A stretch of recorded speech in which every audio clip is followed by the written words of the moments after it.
ক্লাসিকটা ভালোই লাগতেছে। রোদরে আরো শাইন করতেছে।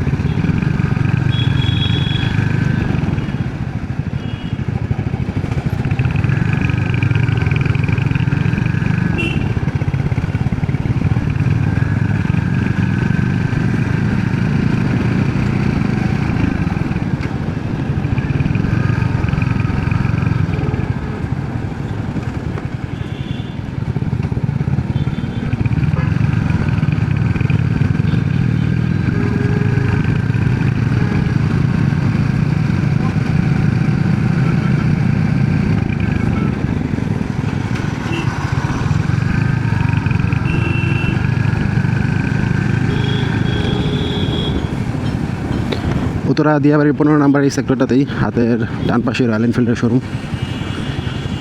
Vintage motors. আমার ওদিকে কোনো কাজ নেই, আজকের ওইদিকে যাবো না।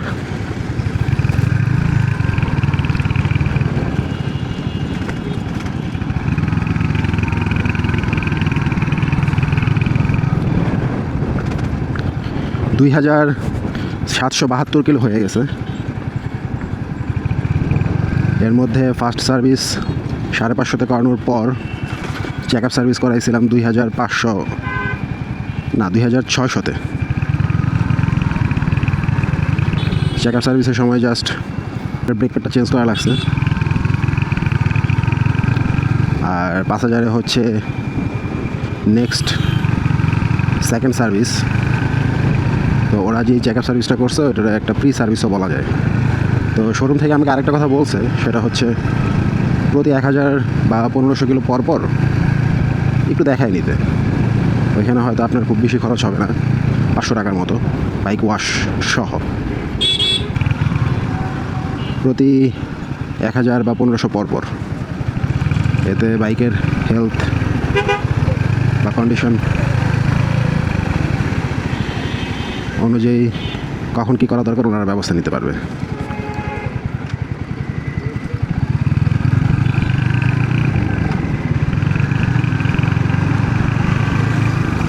এটাও একটা ভালো উদ্যোগ। তো এটা আমার জানা ছিল না।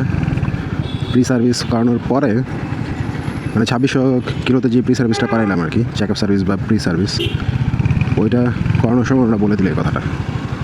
আর যেহেতু সামনে একটা লং ট্যুর দেওয়ার ইচ্ছা আছে, তো সেই কথাটা ওনাদেরকে জানানোর পর ওনারা বললো যে লং ট্যুরের আগে একটু দেখাই নিয়ে যান, যেহেতু আপনার 2600তে আমরা একটা প্রি সার্ভিস করেই দিছি।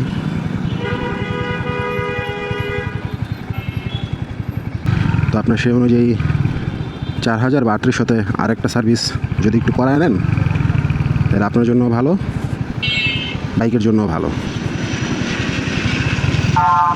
যেহেতু লং ট্যুরে যাচ্ছেন, যদি কোনো কিছু লাগে তাহলে আগেই লাগিয়ে নিতে পারবেন। আর ট্যুরেও কোনো ঝামেলা হবে না ইনশাল্লাহ। আর ট্যুর থেকে আসার পরে তো সার্ভিস করবেনই, সেকেন্ড সার্ভিস। কিন্তু ট্যুরে যাওয়ার আগেও একবার দেখে নিলে সব কিছু ভালো হয়।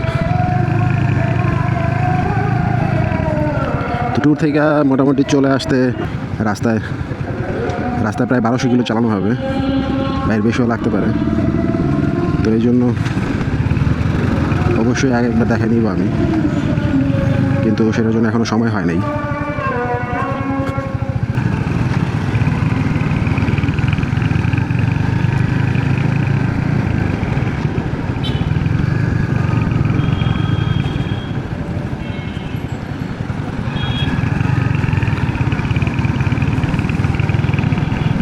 দিনের অবস্থা বেশ একটা ভালো বুঝতেছি না। একবার করা রোদ উঠতেছে, আবার অন্ধকার হয়ে যেতেছে, আবার রোদ উঠতেছে।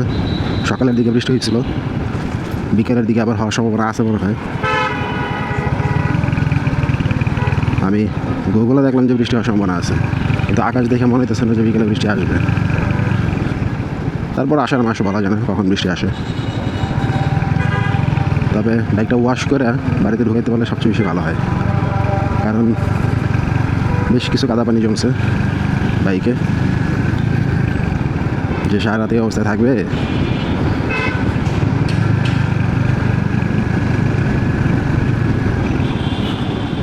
না জানি জং বেরা যায়, না জানি পার্টসটা নষ্ট হয়ে যায়, কেমনি কি। তো হাস করে ঢুকাইলে মনে একটু শান্তি লাগে, আর কিছুই না। আমার বাইকটা পরিষ্কার আছে, পরিচ্ছন্ন আছে, যে কোনো মুহূর্তের জন্য রেডি। বাইক রেডি মানে সব কিছু রেডি থাকতে হবে। ফুয়েল ট্যাঙ্কিতে তেল থাকতে হবে, বাইকের সার্ভিস ওকে থাকতে হবে, বাইক ক্লিন থাকতে হবে। সব কিছুই ঠিক আছে, বাইক ক্লিন নেই, ফুয়েল ট্যাঙ্কিতে তেল নেই, তেল কম আছে, তাইলেই মেজাজটা খিটখিটে হয়ে যায়।